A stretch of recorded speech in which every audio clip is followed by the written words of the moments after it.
What's going on, golf fans? It's your boy Gsluke here with our round two prop stream for the US Open. It's again late over here, so apologies if this one's a little bit quicker. And also, I'm in a hotel, so I don't want to keep any of my neighbors up. But going to get you guys ready for everything to expect for tomorrow. So, in the Spark Notes version of what we typically do, going to go through all the averages out there for today's action, get an idea of what to expect for Friday. We'll go through a weather report, how that'll impact play, pin locations as well, and then of course a little game plan on how to attack those different prop categories. So any specific bets you want me to deep dive, you can throw that in the chat and I'll go through all of that for you guys, or even any process-based questions with how to attack this board. We can go over all of those as well. But I see we got Steven down there. Hopefully you're having a fantastic night yourself.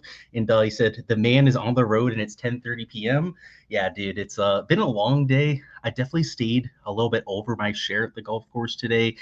Maybe went a little bit too hard, but hey, you live and learn. And hey, we made it to this point. We hit live. That was the hardest part. And we're going to get it done out here for tomorrow. So we got Joseph down there. And you said, please keep doing the sleeper picks. Absolutely will, Dave. Not able to do it while I'm up here in Pennsylvania. They aren't legal in this state quite yet. But when I get down to Florida, that'll definitely be the case, man. It's been a very, very good site for us. But let's get this thing rocking. Like I said, got to keep it moving a little bit quicker. But the averages from today, you can see on the screen right there, and it played even harder than what I was expecting. It played 4.63 over par. Birdie average was 2.18. Bogey average was only 5.83 per round.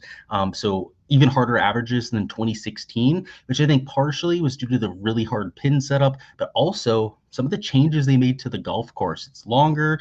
I heard players talking about just how hard those green complexes were to putt. So birdie average went down from about 2.4 to only about 2.2. And the big difference was with the bogey average, which was still high. It was still about 5, a little bit over 5 per round in 2016, but now nearly about 6 per round, which is just unheard of for a PGA Tour course. And on top of that, these bottom two averages as well also fell from that tournament. The fairway average was only about 7 per round, and the green and reg average was just a hair under 10 per round right there. So I think that these are pretty good barometers for tomorrow because the weather forecast doesn't look all that much different. So I've got it up for Oakmont. We have the HRRR up, and you'll see that for most of the day, temperatures about the same as round one. It's not going to be as sunny out there, so it's not going to exhaust me nearly as much. I'm kind of hyped about that. But temperature-wise and wind-wise, it's the exact same as what we had for Thursday. So I don't think these averages are going to move too much, at least when it comes to the weather. The bigger difference is going to be with some of these pin locations. So we're going to have the pins up. We're going to kind of go hole by hole, give you guys a little bit of an idea, and then go through the prop boards and give you an idea there too. So let's start with hole 1, which looks to be in like the back middle, about where my cursor is now. I would say easier than round 1 just because you have more room to work with. And what you'll see on here is that all the slope goes from the bottom end here, so the front end of that green, towards that very back corner. So I would say a hair easier. It isn't an easy pin though. You can see some slope behind it and some slope to the left side, but comparatively, maybe a hair easier than today. Next up, and by the way, shout out to Michael Kim for giving us these pin locations early. Next up, we have hole 2, it was tough today. It's going to be tough tomorrow as well. Back left corner. I think this is the hardest pin that you have at hole number 2. I don't think it's going to be as hard over here as there's not as much slope to work with, but it's probably the second hardest pin that you get at hole number 2. So it's they weren't taking it easy on them today. They certainly aren't going to be doing that tomorrow. Next up, we have 3, which is in the front middle. This is another longer par 4 and brings this false front into play. And what you can't really tell from this overhead view is that that false front runs the whole way down past these bunkers. So it would leave a long chip shot in if you don't get it to the green complex. And then, of course, it runs over the back too. So if you end up hitting it a little hot in there, could be problematic in that direction too. Let's go to 4 next. So 4, back left pin location. I mean, par 5, super small part of the green back there. I mean, look at that. It doesn't even look like it's on the green in that back left corner. I would say that this one's harder than today. It's a longer shot and to a much smaller portion of the green. Let's go to 5 next. So 5 is in the back left corner. This is a brutally hard pin location. It's also on one of the tiny parts of that green. So here in this back left corner. And I wouldn't say the sloping's that bad around it, but it is a very hard to access pin location in that quadrant. Next up, we have 6. That is a front pin location. It's only a 200-yard par 3. It's going to play a little bit shorter for round number 2. I would say a hair easier than today. Today in that back right corner, that's probably the second hardest pin that they can play there. Let's go to 7 next. So 7 is a back left pin, long par 4. I would say about the same as today, maybe a little easier.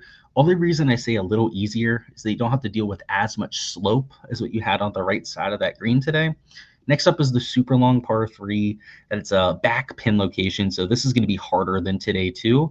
So far, we've had like 1, maybe 2 that are easier, and then like 3 or 4 that are for sure harder. So far, I think it's going to be even harder for round 2. By the way, course is only going to dry up even more than what it did for today. So I think that's also maybe going to make things a hair more difficult too. Weather, not so much, right? But the course is going to continue to dry. Next up, we have 9, which is on the front middle here. It's about where my cursor is now, which you can see there's this weird sloping to the left of it, which I think could be problematic. And then this to the stuff to the right, I know it doesn't look that bad, but it's super difficult to putt on. I saw guys in the practice rounds putting all over it. And when they use this front right pin, it's going to be absolute cinema at hole number 9. Let's go to 10 next. So 10 is in the very back. Kind of like 1, this is actually an easier pin than today, just because everything slopes from the front to the back end, just like you have for that starting hole. So these back pin locations give you a little bit more room to work with. So do have to remember 1, right? We had another hole in the front that was also a little bit easier.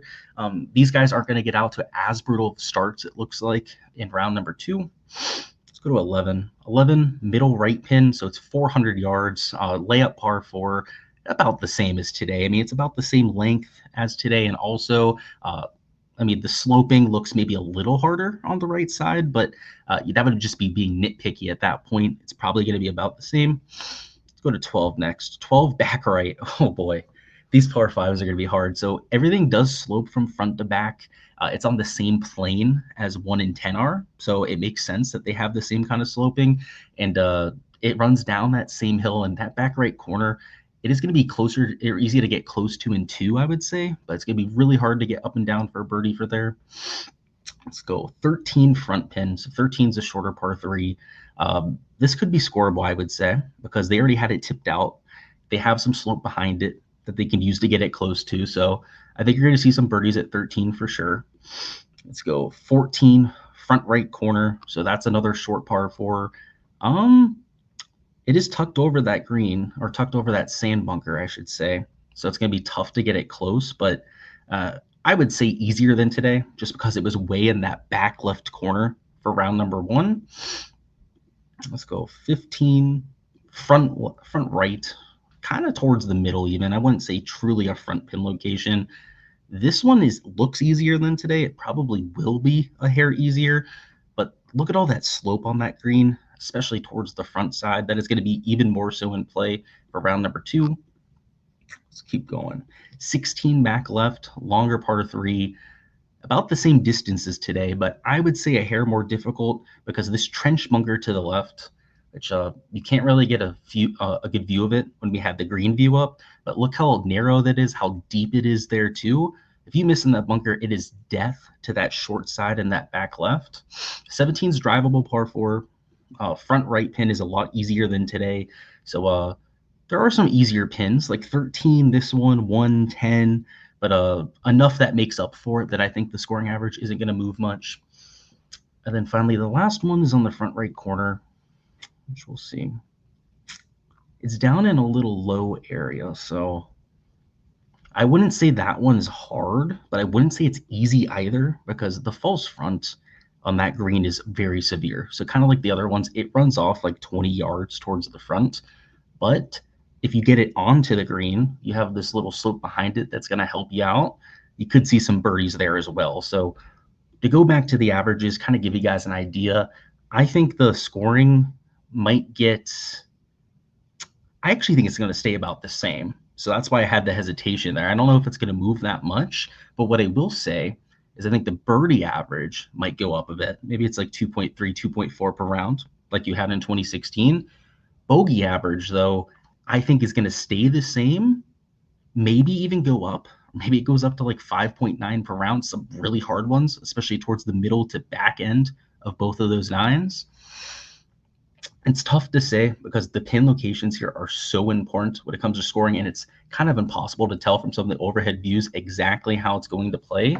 But I would say about the same as round number one. You know, that kind of take I was given before where I don't think it's going to move that much in either direction is probably the prudent move for round number two. So we're going to use those to our advantage, maybe a slightly higher birdie average, but these other categories like fairways, greens, etc., I would expect little to no movement in those kind of categories. So hopefully gives you guys an idea of exactly what we should be seeing with conditions. And now let's turn that into some exposure. But we're going to keep this quickly, guys. I'm going to try and just find like a prop or two that we can enter and go ahead and tail.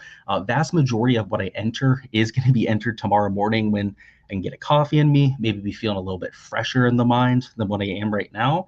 Not to say that we can't find some value now. We're obviously going to try and do our best to do so. But tomorrow morning, Patreon page is where you can find all of that exposure. And I might even throw some extra stuff on Twitter as well. So make sure you're following me on the Patreon if you guys haven't already, and then also on X/Twitter. And X/Twitter is free. So take advantage of that if you guys haven't already. So where we leave off.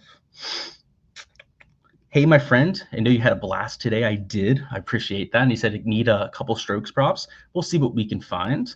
He said, what's up, bro? And he said, look who's back at the top. Yeah, our guy Brooks, huh? That we talked about, Ben. So I know you've got a ticket. I've got one myself. Let's see what he can continue to do. Sibu lost putting and still T3, maybe a round 2 leader. I mean, that's a good stat profile. I mean, you know, the rest of the game was sharp. Or if he lost strokes putting and he's still up there, I'm okay with that. You know, especially as like a round 2 showdown play. I think he makes a lot of sense. Welcome on in, Antonio. You were there on the other live stream too. We got Gus Card here as well. You said you have a cut parlay with Connors, Keegan, Fleetwood. He said not sure if you should cash out. I think the cut line is probably going to be +6, +7. So all those guys are within the current cut line. I would stick with it, man. Like, you're at a pretty decent spot. Really, the only one that you're sweating a bunch would maybe be a Tommy Fleetwood, and he's still probably got at least a 50-50 shot of making the weekend. So I would hold on to that. Definitely have a chance to cash it. What time will I be at the course? I'm going to get there early. So yeah, it was hot today. I want to take advantage of it being a little bit cooler in the morning. So probably like 8:39 is what I'm thinking. We're doing well, Jack. Hopefully you're doing well yourself. And yeah, dude, Brooksy, heck of a start, right? He said, you feel like you're going to take some shots on Lowry. He's going to have to get after it. Yeah, definitely going to be pin hunting. Has to be starting at +9. And stat profile wise, tee to green was fine. He gained ball striking, but he lost like 4.5 strokes with the putter. So just has to turn that around, kind of get it working. Yeah, Brooks looked burly. And I don't know if you guys saw his interview. I was watching it on my way home from the course. It was typical Brooks Koepka fashion, right? Being sassy, kind of talking back to all the media guys. That's Brooks at his best. I know a lot of people probably don't like that. He seems like a little bit of an a-hole, and he is. But that's who he is, and he lives up to it. And that's when he plays his best golf. So we'll see what happens the next few days. Which, by the way, guys, smash that like button if you guys haven't already. Before we talk about these props, you said Neiman versus Connors for fewer strokes. Which way do I lean? Depends on where their lines are, Jack. So you'd have to tell me the lines of what you've got. We'll be resting up when we're done with the stream. Not yet, Joseph. You said, is it weird seeing a golf course with no trees? In Florida, everything has trees. So yeah, it is a little bit jarring to me. Kind of reminds me of Kiwa Island. There were no trees out there either. But yeah, it's becoming a more common thing now. So definitely kind of grabs your eye. The park in West Palm Beach doesn't have that many on it too. It's like I said, more and more of a common thing these days too. You played 27 holes today in the hot. So you're feeling it too, my man. Morikawa, Hovland, to Bryson going nuclear. I think I'm on you on all three. I think I have all three in my player pool, so I sure hope they're able to do so. Appreciate that, Joseph. And you said you meant for rivals. Okay, I see what you're saying now. It's Neiman versus Corey Connors. And I see what you meant now, by the way. I just I couldn't get it from the context clues that you had on there before. I mean, in a vacuum, Neiman's the better player. So we'll start there. I mean, the second part is like the shots gained metrics aspect. where Neiman was pretty good from tee to green. Corey Connors gained across all 4 categories. I would lean Neiman because Neiman's the better player. Kind of feels like Corey Connors is due for some regression after having such a good round. And I'm a big Corey Connors guy this week. I played him in lineups, top 10 bet, top 20 bet, as a lot of you guys know. But yeah, Neiman though, better player. Like you're just asking me who plays better tomorrow. He would be my take between those two guys. Thoughts on what I saw from the big guns. So I didn't get to see them all out there, but I'll give you my thoughts on the ones I saw. So between Bryson, Rory, Xander, and Scotty, I didn't see Bryson, Rory in person. I did watch them on the broadcast. It's just a tough golf course. I mean, +3 for those two, like Rory and Bryson. I guess Rory was a little bit worse than that, but especially for guys like Bryson, Xander, Scotty in that sort of range, it's not really that big a deal. They were actually just a little bit better than the field average. I wouldn't hold it against them too much. Those guys definitely have a bounce back in them. And of those few players that you pointed out there, like I'm using some in my fantasy lineups. Not using every single one of those players that you pointed out, but I think at least 1 or 2 of them should be in your lineups if you're playing fantasy. But let's talk about the prop stuff. That's why we're here again. I got to keep this a little bit quicker. So my apologies if we go through this a little bit quicker than we normally do. But when I was looking at this board, it looks like it's priced too positively. Like, guys like Nick Taylor were at 73.5 and juiced well over today. Board in general was priced a little bit higher on strokes than what we have for this board here. And based on what we saw just now, I don't think the scoring average is going to move that much. Like maybe there's slightly more birdies made, especially 17. I think that might make a difference. But the par 5s, it's going to be harder to make birdies on those kind of holes. I just don't understand why they've moved it so much. So like, realistically, almost the whole board kind of stands out for like overs on strokes. But like if we can find guys that are struggling with their ball striking, that'd be even better. But like I guess I'll just spitball a few ideas of kind of what I've seen so far. But like J-Day, he's not playing well recently. He's dealing with some injury stuff too. So like I was kind of looking at that. I mean, Wu Lee's even money, a Nick Taylor at even money. Like if we think the scoring average is going to be like +4, +4.5 again, you'd have to think that a lot of these guys would make sense for the over, especially if we can find them without some good shots gained metrics. Let's see what else is on here. So I'm mostly looking for the even money ones, by the way, so that you can enter them on other prop sites. You guys know I only have Draftkings this week, and if you don't know, that is the case for me this week up here in Pennsylvania. So I'm trying to keep them relatively close to even money, so that if you're on a site like Underdog or Prize Picks, you do have the opportunity to enter them in some sort of capacity. But I am going to enter the props that I actually want to enter, right? I'm not just going to completely cater it around the content. I'm going to try to make it as content friendly as I can, but there's obviously limits to that, right? If I'm entering stuff for my money myself, like I'm going to want them to make sense, to put it lightly. I was also looking at this birdie board too. Now, I didn't look through all the pins before I got on here, right? We did that together. It was actually my first full look through them.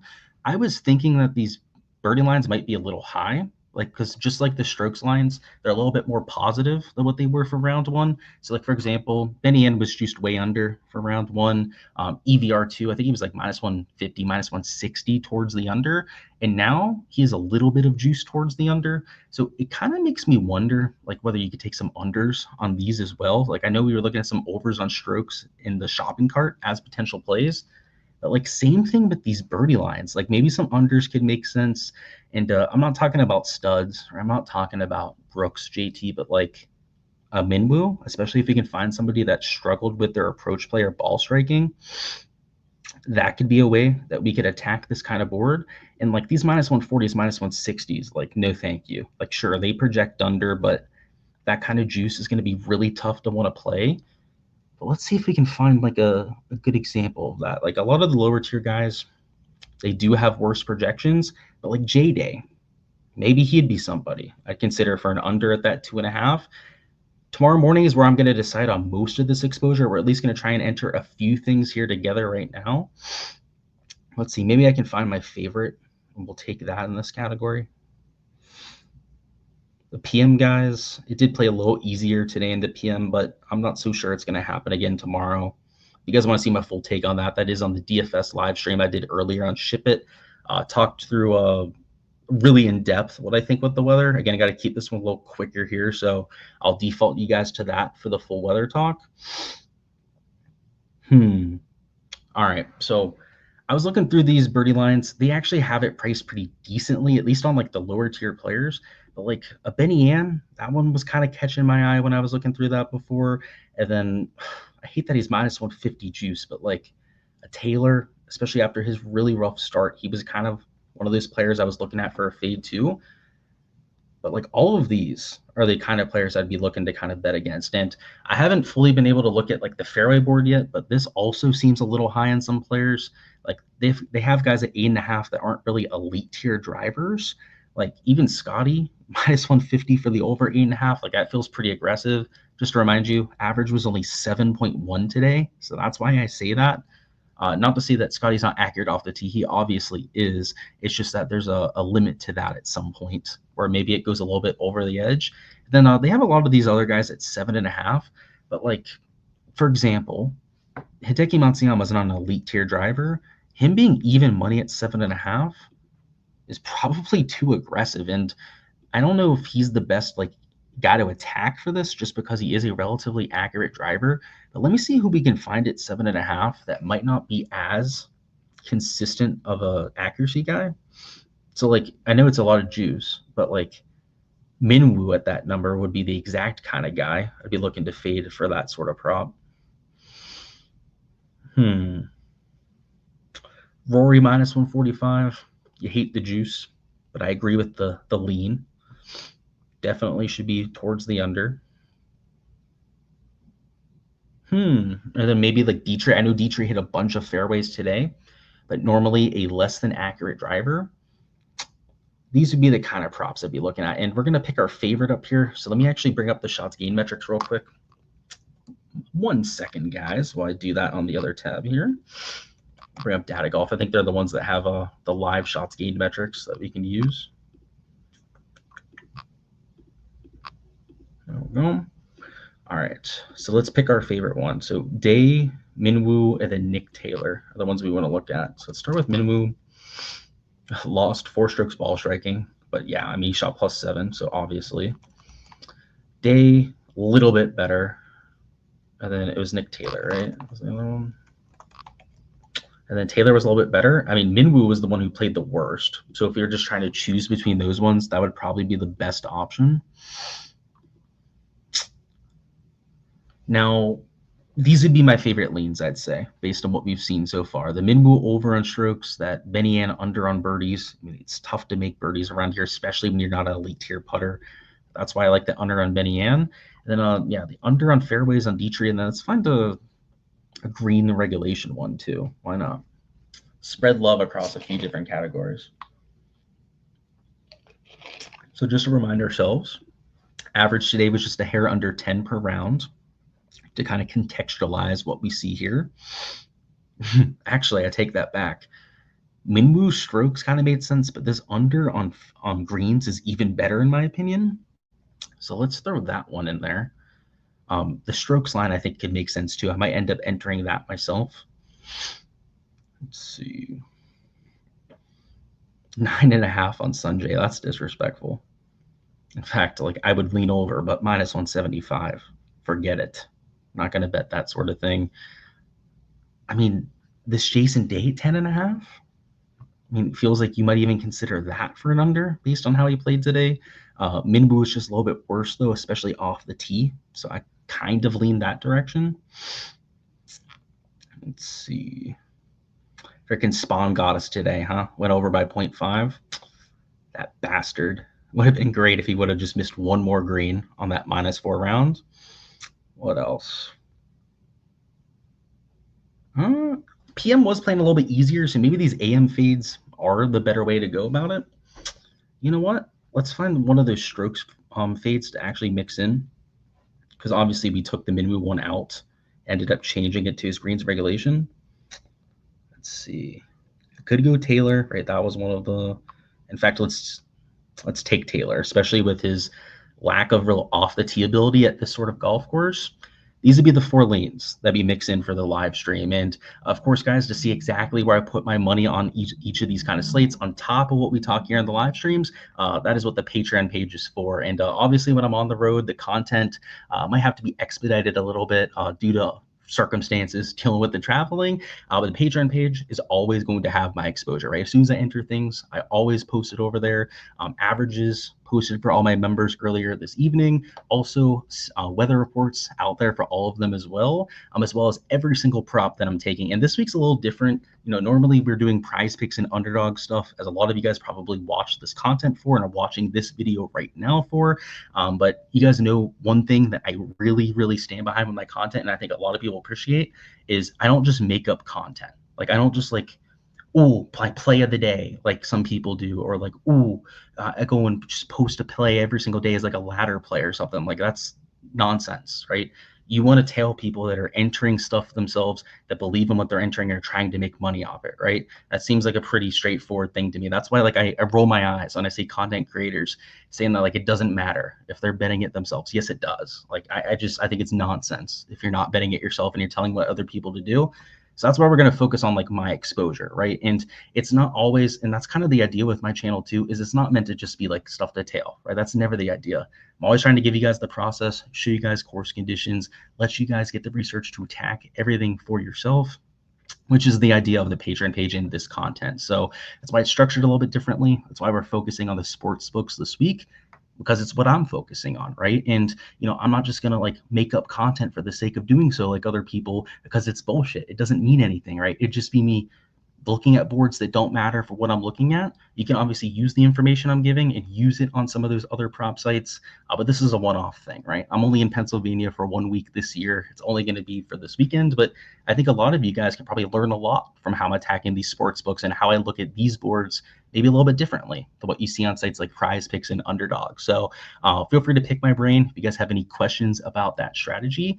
Outside of that, we're going to look at a few matchups and then we're going to hop on out of here. But like I said, all of those pieces of exposure that I'm taking, you guys can find over there on the Patreon. Let me catch up on chat, but then let's go through some matchup stuff. So where we leave off. And by the way, sorry if I'm quick with the questions. You guys know the deal here tonight. Let's see. Thoughts on Luddy at 72.5. So, 2.5 over par. It feels like an okay projection, but I would lean slightly towards the over, I would say, especially with the kind of negative momentum he had towards the end of his round. I still think the scoring average is going to be 4.5 over par.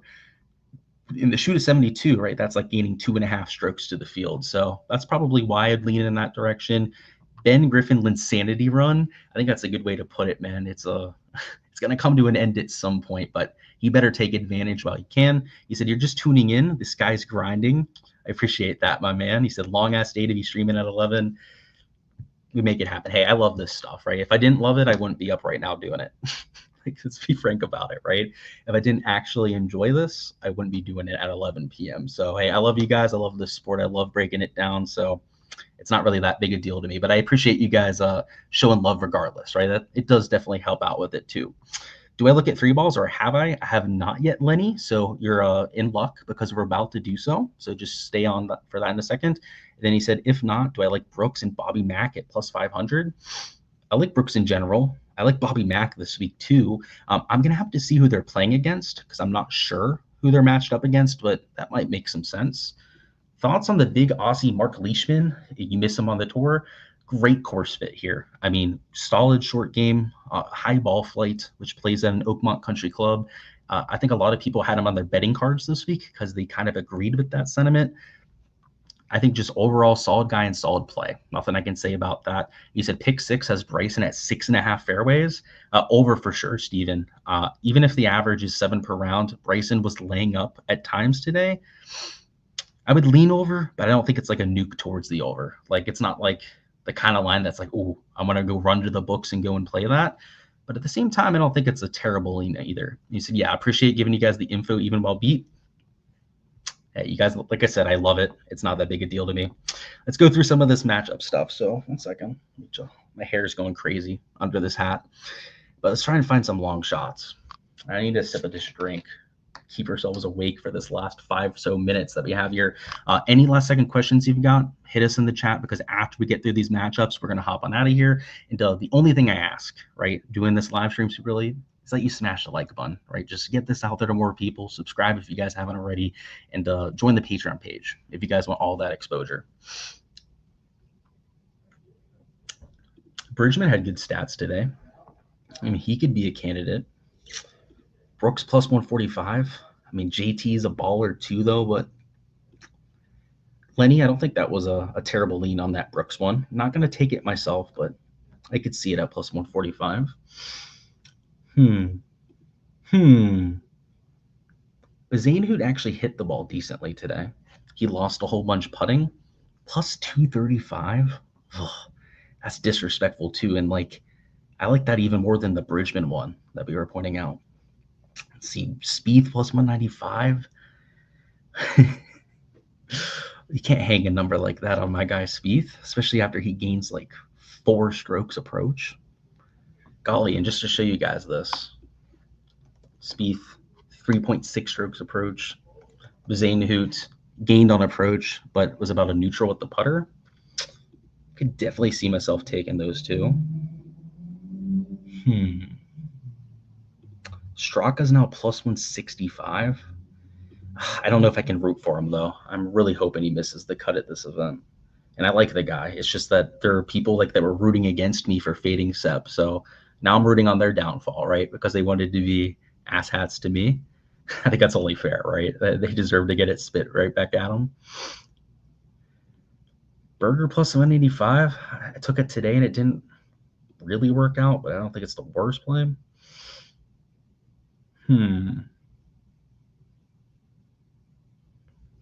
Whole lot of stuff that just doesn't really catch my eye. I mean, maybe Hideki. Plus 180 kind of feels fair. I mean, he's easily the second best player in that group. Luddy's not playing like lights out. I mean, towards the end of the round, he kind of fell apart.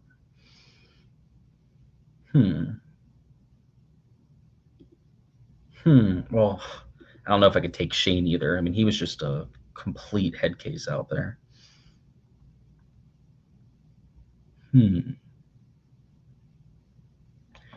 Let's do this. We'll go with these 3 matchups as the one that we're taking for the live stream here. So it's the 4 props that we took for each category. Also a few different matchups here. Zaynhoot ball striking it against a few players that were kind of suspect today. Henley, Taylor, right? They weren't ball striking the living heck out of it. And then the Jordan Spieth one, he was ball striking it as we mentioned too. But DJ, he shot like +7, +8. I mean, I don't want to say he's a non-factor, but DJ is well past his prime at this point, and I'm a big DJ fan, even saying that. And then it's pretty much Spieth versus Rahm there. And sure, Rahm should be the favorite, but plus 195 on Spieth just feels like they're disrespecting my dude a little bit. And then Hideki versus Uber and Scott. Scott had a good round today. Shots gained metrics looked pretty good, but he's been so inconsistent that I kind of write him off a little bit. And maybe that's dangerous to do, but I sort of do with how volatile he's been this year. And then Aubert, he started hot today. We mentioned the negative momentum, but he's been terrible for the last 2 months. I mean, he's missed cuts. He missed the cut, I believe, at the PGA Championship. Another signature event, too, he really kind of laid an egg at and didn't have himself a week. Yeah, I'm okay with those long shots out there too. But for the rest of the exposure, guys, you guys know where to find it. You guys can find that in the description of the video over there on my Patreon page. Let me see if there's any last second comments that we need to get to. And then if not, we're going to hop on out of here, call it a night, and then get back out there on that golf course tomorrow morning because I'm stoked to see how it plays. We're going to be adding some exposure then as well after I see the golf course. And the beauty is of being on the sports books is that I can enter while on my phone and on the actual golf course. So if you're a part of the Patreon page, you can get actual live updates and bets from me on the golf course as I see the setup and as I actually see conditions changing too. So that's another added benefit of being a part of the Patreon page is all the live stuff that I'm adding. And if you're a better of golf, you know this already, but stuff after you've seen the golf course and the actual setup and you don't have to guess about how it's going to play are infinitely better than the ones that you're doing beforehand. And the ones beforehand are still really good. I still have a well into the positive ROI when it comes to my pre-round bets, but my bets after the round starts are another 10% ROI on top of that, which is massive. I mean, it's like a 9-day difference between before and after rounds. Before rounds, it's slightly profitable, kind of like the turtle approach, grind out profit on a lot of slates.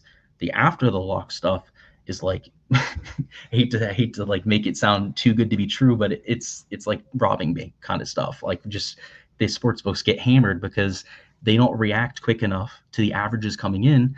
and we can see exactly what these players are doing at these given holes. So take advantage of that. Check out the Patreon page if you guys haven't already. And that's all I've got for round number 2. We leave off. Spieth and Reed both losing their free ball today was sad, especially Reed with the triple. I agree with you on that, Bailey. Obviously, I had some exposure on those guys myself. The Spieth one wasn't so bad because everyone bogeys that hole, but the triple for Reed was yeah, I agree with you on that one. That was crazy. And glad to have you in here live, Mackenzie. So best of luck out there tomorrow. Unfortunately, you are catching us just as we're ending this thing, but feel free to watch the replay, and you can comment any questions you've got afterwards as well. I'll try and get back to you if I can. That's all I've got, guys. Best of luck, and I'll see you guys out there tomorrow.